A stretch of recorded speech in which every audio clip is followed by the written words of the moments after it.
Any other questions? Come on, you came to a shelter thing here. What's your name? Let's hear that again. Gananath Amrita Ananda. Gananath is the name of Ganesh. Gananath Amrita Ananda. The blissful nectar of Ganesh. Great name. You look like you're straight out of the Himalayas. What are you doing here in Richmond? What are you doing? You should be in a cave somewhere. You should be in Uttarkashi. Trying to open a temple. In Richmond? Yeah, well, outside. We bought a property. Nice. Some difficulty to get the trees. Where are you from? From Norfolk, Virginia. Okay. You're building a temple in Norfolk? No, in Mechanicsville. Oh, mechanics. Yeah. Nice. I'd love to talk with you more Oh, about sure, this place sure. sometime. Okay. When I saw you guys, I thought that you were insane. When I saw Shelter Clay, I want to be honest. It's okay.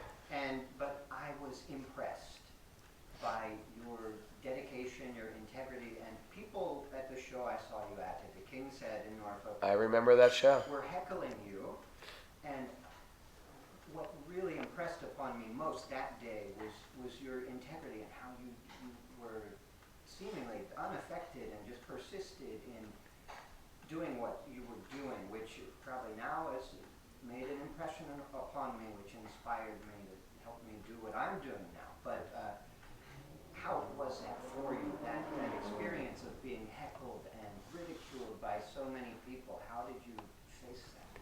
Well, you want to know what's nice? Like I was talking about before, I didn't want to do a band. And then I decided I was going to do the band as an offering. And I really wanted to do it with the intention of, this is what I'm going to do. I'm not going to do this for myself. I'm not going to do this for egotistical reasons. I'm going to do this for Krishna. And it really made all the difference. And you want to know what's great when you're doing something as an offering and as a contribution? The results don't really matter that much. Like, if you're in a band and you play a show, and like you're in a big band, you're a famous band, and then you play a show and not a lot of people show up, you suffer, right? Because that's a blow to your ego. You start to think, oh, I guess people don't appreciate me. I guess maybe I'm not as cool as I thought I was. It hurts. And eventually that gets taken away anyway. The biggest band, becomes, today's has-been. So, but when we were in shelter and we were trying to do it for Krishna, it didn't really matter. There could be 1,000 kids there. There could be 3 kids there. If there's 3 kids there and we talk to them and we have a great conversation and they get interested in some kind of spiritual something or other, what a great success. Even if people come, even if they heckle us, even if they're against us, hey, we're out there. We're just trying to spread a positive message, whether people appreciate it or not. And so it's not such a result-oriented thing because you're leaving the results up to Krishna and you're just kind of doing your duty as the Bhagavad Gita says. And when you do it like that, it's so freeing. You don't get those like ups and downs like you do when you're so attached to the results of name and fame in the material world. And it was really kind of like a beautiful, wonderful thing. We didn't care. It's a magic formula of the Gita. You do your duty. You do your duty. You find out what your offering is. And if I could say this to anyone or my kids, find out what your contribution is in life. And do it no matter what anyone says. Because some people go, you're doing a great job. Some people go, you're a jerk. It's like you got to be like a train. We live in a village where there's a train. When the train comes, you can hear it coming. All the dogs start going. Rrr, rrr, rrr, rrr. The train never stops. It goes, come on, dogs, be good. Don't bark. Don't wake anybody. The train just keeps going. So when you're very focused on what your contribution is, then you just move forward, and always people will bark at you. You got to. If I stopped every time someone complained or someone heckled us, I'd be sitting in a corner of my room crying. So thank you. I'm glad you. And because we had lived according to these principles, and it had enriched our lives so much, we were just so enthusiastic to share that also. And we still are. Yeah. We still are. That's why we're doing this. And it's not like Sriman's paying us top dollar to come here. If I'm lucky, I'll get a pakora out of him. And his wife probably makes a good chutney because she's from Gujarat. And you kind of get to the point where you just follow your heart, and if other people can't wrap their heads around it, then you just gotta do what you know is right. I'm sure you experienced it. You're walking around America with your T-lock on and your top knot, and I'm sure people look at you and they're like, "What is wrong with this guy?" But you've had experience that have led you to where you are in life, and you're finding some happiness there. You think a good armor to carry with you is tolerance and compassion. You tolerate. People make fun of you. You tolerate them, and you're also compassionate. You never take offense. How dare you? Don't you understand? I'm very spiritual. You don't take offense. You're just tolerant and you're compassionate. If people don't understand something and they lash out, it's common. I did the same thing. Any other questions? I mean, why are you guys here if you don't have a question? You guys have some questions, just leave. I remember when you joined, I was on Krishna Fest, and you called Gunagraya Maharaj in Potomac. I was with a bunch of monks, and Jay was a monk also at the time. And you called Gunagraya Maharaj and said, we got Purcell. And we couldn't, we were all like, what? I just remember it was because it was like a rumor that you were up there or something like that, but no one really quite knew what the deal was.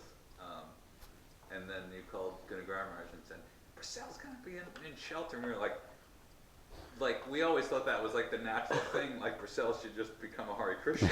I know. And join shelter, but so many people willed it. That it just I know, it's true. Well, I remember also, do you ever have things that your parents said to you that you sort of just stay in your mind? My mother would always say, don't go to Brooklyn. Don't go to Brooklyn. In the old days, Brooklyn was dangerous. Now it's very trendy. She'd say, never go to, if you're in New York, don't go to Brooklyn. They're just certain things warning signals or make sure you eat your vegetables or whatever it is. The parents, sometimes they say, but by hearing some type of advice, sometimes some good advice on a regular basis, it sort of stays with us. So same is true if you hear truthful things. If you hear, in India, they call it Harikatha. Right? If you hear these things about the Lord, if you hear truth on a regular basis, then even if you move towards mistruth, for example, if you read Judge lyrics or Youth of Today lyrics or Crippled Youth lyrics, all these bands that we were in, they're sort of truthful statements about sense control and controlling your mind and karma and stuff like that. And if you hear them, they become sort of your mantras of your mind, thought loops in your mind. Then what happens is when you want to go south, they pull you north. And so I think by hearing on a regular basis truthful things, you naturally, if you're a little honest, it opens your heart up. Were you the one who just told me the story about some guy who got into Krishna recently, but for years he always hated it? Yeah. What was that story? That have something to do with one of my really good friends from California. He grew up listening to Shelter. Couldn't stand Shelter. Couldn't stand religion. He was way against it. And just recently, in his 40s, he completely got into Krishna. He goes to the temple all the time, does service, wakes up at 5 o'clock in the morning. And I said, that's so weird. You knew about it for so many years. And he said, yeah, I think those seeds were just kind of planted in my heart. And then when, the soil was fertile, when my life started to go a little south, all those things that I had heard, just from devotees and from Shelter lyrics, they all seemed to kind of make sense. And later on in life, he got into it. And now he's just full-on devotee. It's pretty interesting. Like I said, one time when we were in Shelter, I had a fan write to me. He said, I want to thank you for playing this particular show you played. It changed my life. Since then, I've become an Eastern Orthodox monk. When I heard that, I didn't think, oh man, I let one get away. I didn't think like that. To me, that was a home run. A person, he goes to a concert, and he hears something that resonates with his heart, and he hooks up with some people that are speaking to his heart. To me, that's a win. It's not about having a person do it. Oh, you're wearing this religious outfit, now change that and put on this religious outfit. Oh, you have this religious haircut, shave off your head. It's not about just a costume change. It's about really a change of heart. And that's what spiritual life is. It's not becoming a Hindu or joining a particular church. It's finding some truth that resonates with you and maybe letting go of some habits that don't serve us and embracing some newer habits. So we all have people that when we get around them, they bring us up. They make us feel great. They make us feel connected. They make us feel joyful. We have friends like that. We get around them. And then we have people in our life that we get around them, we're in trouble. It brings out the worst in me. Some of my best friends will say, hey, when you hang out with that guy, you're a different person. Anybody know what I'm talking? Anybody got one of those people in their life? Anybody got some of those higher people in their life too? We need people like that. People that bring us up in our life. Why? Because life is short. Life is short. I don't want to waste it. I want to be on my A game in this short life. We have an opportunity to. And it really depends on the quality of the people that we hang out with that make us want to raise our standards. Just like meeting Sriman. I want to come here and live in Richmond now. Will you let me? Yes, please. I will give you room right now. He's not an ordinary. I just met him. He's not an ordinary guy. This guy's been chanting serious about bhakti his whole life. You know, he's from a place in India where they're all very serious about bhakti. Right? Gujarat is all bhakti. Yeah, but with the mercy of Paramananda temple, we make progress. Yeah. Like you go. Well, this happened so interesting. Well, let me. Can I share with Sure. with these guys, who they may not know, the dilemma of what Indians go through. India's a third world country, struggling, struggling infrastructure, has political corruption. So every good Indian from an educated family, they want to send their children to America. They send their children to America so they can become professionals. They send them to Toronto so they can become professionals. And then what happens is their children start to become Americans. Yes. And what happens is they make an about face. And that's why bigger than ever is bhakti almost reinvented in India, almost like a renaissance in India. Because so many Indians were on a massive exodus to let's become Americans. Why? Well, they must be doing something right. They're a very wealthy nation. Little do they know, right beneath that veil is a very, very dark. They have external cleanliness and internal darkness. I would like to add one thing in the same connection. I go every year Vrindavan parikrama for 1 month in Kartik. Okay, so let me just give that the translation. Oh, For 1 month, he goes to a holy place in India where they just walk. yes. They just walk around to holy places. For 1 month, he does this. So first time when I went 20 years back, every year we go, but first time I went, I was tired, and one time we were passing to one of the forests called Kamwan, and there is a big lake there, and I went there and I was looking the lake, it was dirty water, so I said, I'm not taking bath. Meanwhile, one American or British guy came, and he told me, Sriman, let's take a bath. And I said, no, I can't take a bath in this dirty water. And before I see him, he took out clothes and went there and came back. And when he came back, he told me, Sriman, what did he say? I said, this was a dirty water, I'm not going to take a bath. This is not a dirty water, this is the nectar. And those warnings struck in my mind so strong, okay, look at this foreigner has more value, and I'm born in this India, and I don't have a value for this thing. And that really changed my mind. You- And I go back to your American what you were saying earlier. Oh, well, I think there's a very beautiful blend. Because Indians are cool in one thing, Yeah. but they're missing on something. Yes. And Americans are cool in a lot of ways, but they're missing on something. Yes. But when Americans and Indians get together, it's such a beautiful marriage. Yes. It really is. And so I think that's what I actually like that Prabhupada came here, because you know what Americans are good at? They get really serious about stuff.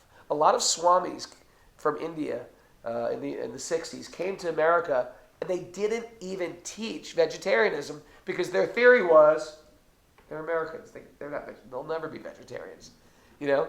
Or same, but all these arts, dance, Ayurvedic medicine, music, Westerners, Russians, they take it very seriously. As a matter of fact, if it wasn't for outside influence, the outside influence has resurrected all these arts that were almost dying.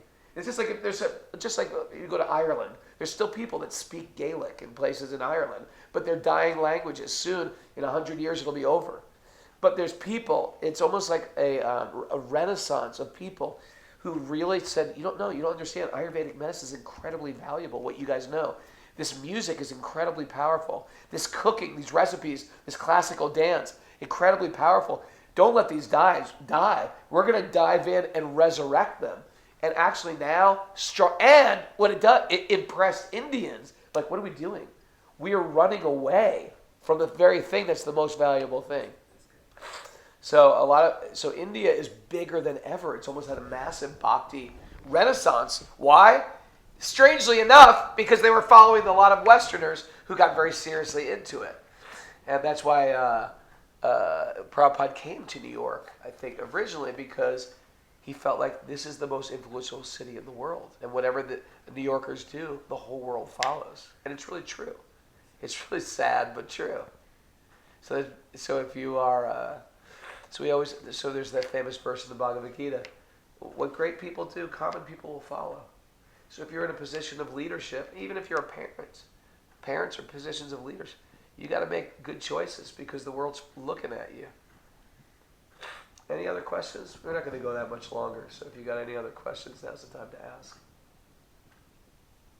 Ray, I think Kane.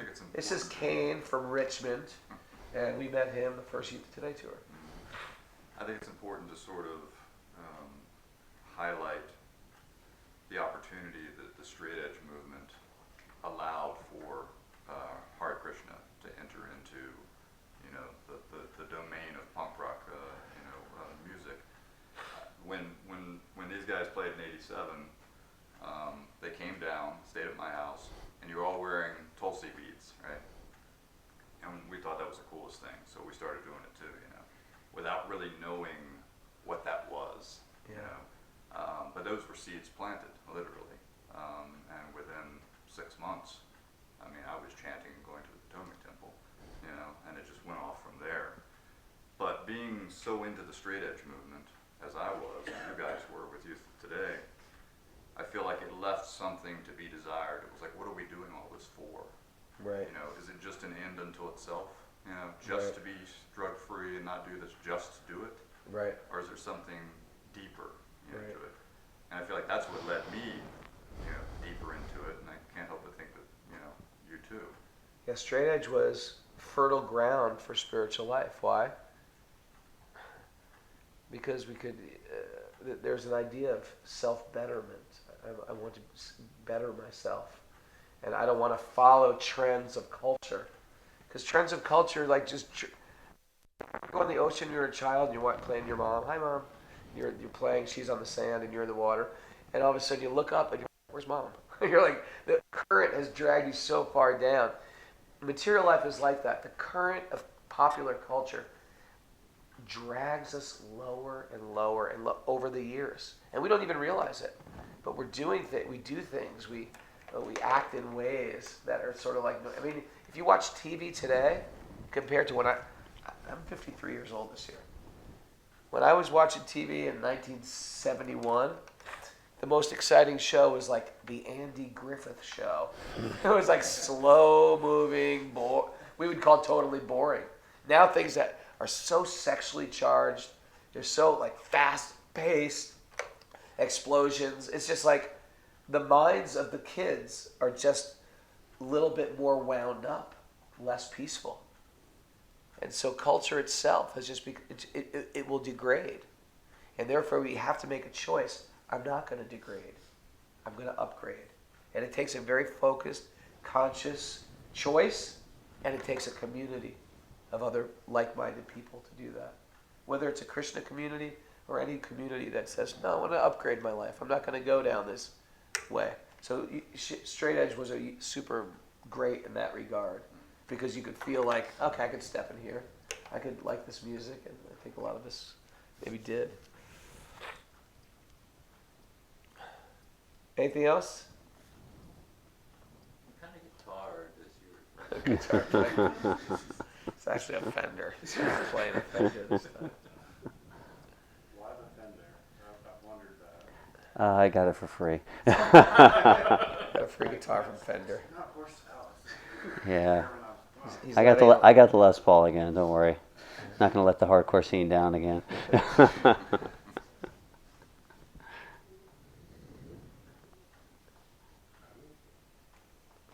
This is your wife? Yes. What is your name? Nirguna Dividasi. Nikunja. Nirguna. Nirguna. No. No gun. No good. She's no material qualities, only spiritual qualities. That's what her name means. Not like that. Yeah, meaning is correct. And you're also from Gujarat? Yes. Nice. Yeah, I married. I have a request. You come once a month. You have a request once a month? At least once a month. Yeah, we need your help. I need your help. You both need each other. And when did you come to America married already? Oh, Yeah. I married, and after a month or a month and a half, I left India to come here for education. And those days in our marriage, there was a dowry system. Lady's father gives me money. So that money I got it, so I said I can use it to go America. So I came here and I got an education here in University of Tennessee. I was doing master's W.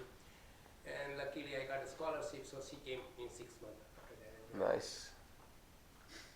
Perfect. And now you're retired? Yeah, we Yeah. both are retired. And they're retired, and they started a temple in their retirement. See, in America, retirement means I'm going to go golfing. Golf till I die. And retirement, you have children? Yes, Yes. we have 2 children. 2 children. And one's a heart surgeon, Yeah, he's a cardiologist here, 30 miles from here in Richmond. and you have a daughter. Daughter is in Atlanta. She's also a doctor. So this is Both went here. this is a common thing in India. Is you raise your children, and then retirement means you start to get very, very focused on your spiritual life. I'm also building a restaurant here in front, Govinda, which is almost done. Maybe in 2 months it should go. All right. Nice. To distribute the prasadam to the students, and that's the objective I have. What a beautiful way to retire. Thank you. He's retired and he's working harder than ever. Yeah. But I enjoy every moment. What I now do, I enjoy every moment, whatever I do, because as you say earlier in your lecture, Christian service. Is Nirguna the chef? No, we will have somebody, but we will be also working because Potomac we were in kitchen all the. You were in the when kitchen. You were there, we were in kitchen all the. I think I see that. Yeah. Yeah. You were I over there. don't remember that. I remember that. Actually, I had many times conversation with His Holiness Kungarai Maharaj, and he didn't like our prasada. He did not like your prasad. He come and complained, hey, Prabhupada wanted a top class prasada, and you guys are not making good prasada. And we were stuck with the budget. We had limited fund coming in, so we were between satisfy Maharaj was a problem and to make a good prasada. They are very famous cooks in Gujarat. Gujarat's like a state in India. Everybody in India, different people have different kind of diseases. Well, thank you so much. No, we appreciate. Is there prasad tonight? Yes, yes. Ah, We will so take that's some- part of this is also again part of Hindu Dharma, same thing. Yes. This Krishna consciousness is you sing a little, you speak a little, and you eat together. That's And- good. It's a great program. No, it That's was. why I say come once a month at least. Then we have Kirtan 1 hour and then good prasad. I'll stay on the trail. Yeah, I would like to say a few words. Thanks everybody to come to hear Krishna Bhakti. And we have a program every Sunday, 10:30 to 1:30. And basically what we do every Sunday, we have kirtan like Prabhuji did. And then we have also chanting one Japmala. and then we have a lecture from Prabhupada. We put it on a TV, and then we have prasadam. So please come. We have very few people coming right now, but we're looking for more people so that we can develop the program. Our main objective I have, as soon as the restaurant built up, more students can come here, and probably we might go slowly. That's our objective. Thank you. Thank you, and thank you very much. Very grateful. Thank you, Prabhu. And thanks everybody coming. Coming first time, so I appreciate. Please come whenever you are in the area. Thank you very much. By the way, one thing I want to mention also, Brian knows this, but every morning at 5 a.m. I give a class. Oh, really? It's on Zoom.us, which is like an internet, what is it? Meeting place. So if you're interested, it's class on the Srimad Bhagavatam, one of the sacred literatures of India.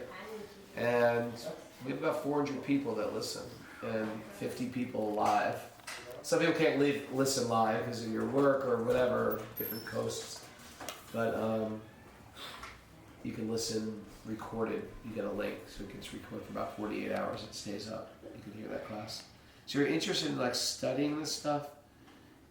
It's a great. We have like a great online community. They're all friends. How would people sign up? You just gotta direct message me on Instagram. First, you gotta download WhatsApp if you're familiar with that app. Download WhatsApp, and then direct message me on Instagram your phone name and phone number, and then I'll set it up with my assistant. And it's free. That's all. To watch it live, they need Zoom. What's that? To watch it live, they need Zoom. Yeah, to watch it live, you just go on Zoom.us and you sign up for that. It's free also. We'll do one tomorrow. I'm staying over at Brian's house. We'll do it live at Brian's house tomorrow. How do I know you, Brian? I can't remember. I met you at Palo Santo Oh, in years Philadelphia. ago. In Philadelphia. Okay. Yeah. That's right. Yeah. Somehow got hooked up with. And then you came to that weekend program. Yeah. Right? Were you a hardcore guy? Do what? Were you from the hardcore scene? Yeah. Well, not from. Yes. I listened to hardcore. I don't know. I was. You didn't listen? Did you listen to Shelter? Yeah. Oh, okay. Yeah. Okay. I saw you in the '90s. All right. Okay. Just want to make sure. You should have checked everybody at the door. From the '90s, okay, go ahead. Not from the '90s, you can't. Now it's reunion tour stuff, huh? Yeah. We listened back in the day. Thank you. And so, do we stay here for Prashad? There's a hole downstairs. Downstairs we have set up. All right, great. Yeah, we have set up downstairs. Thanks, everybody. And also, anybody wants Bhagavad Gita or any books, we have lots of books available. You know, please feel free. Let me know. Thank you. Thank you. Thank you. Thank you.